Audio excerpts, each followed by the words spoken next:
Hi, it's Chris Watkin here at Wembley Stadium with Josh Phegan, who's considered one of the world's best real estate coaches. Josh, why do estate agents overvalue?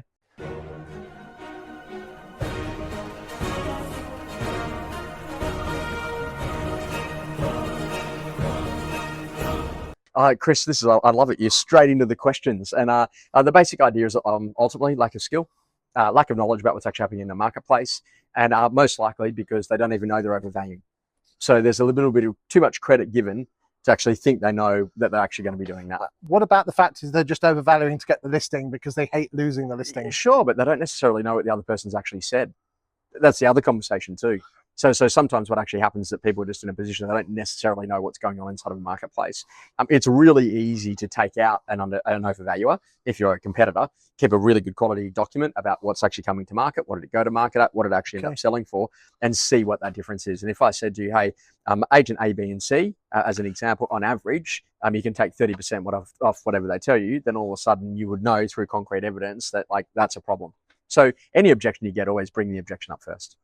Okay, I mean, in the UK, would it surprise you that only 54% of homes that come onto the market end up actually completing? No, doesn't surprise me at all. Complete lack of conversation around searches, complete lack around conversations around areas of risk during the course of a transaction, making sure the buyer's actually ready to buy, making sure the seller's actually ready to sell, making sure that you can forecast what's going to be happening to make it as unconditional as possible is a skill set. What's the sort of percentage in Australia? I reckon that we'd be closer to probably 90 to 95%.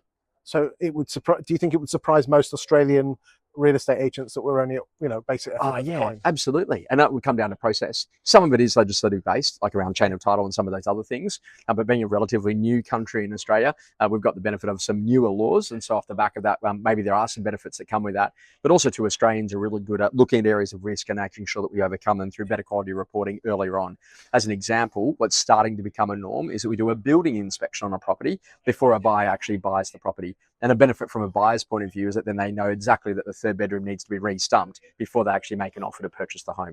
Okay, I would have to slightly disagree with you with regard to the UK, because the vast majority of houses that don't sell are because the agent over-egged it because they really hate losing listings, and they'd rather have their own for sale bought outside the house than lose it to a competitor.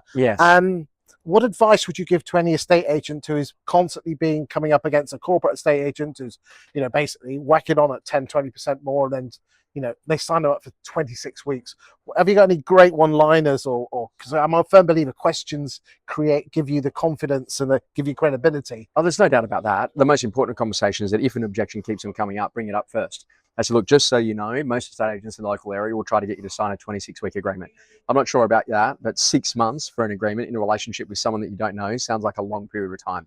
What I'd like to do with you, if it's okay, is that literally I'd like an agreement for 60 days. I'd like to come back at day 60 and re-sign the agreement to continue the instruction. So if I do everything that I said I would do, that you'd be more than happy for me to continue.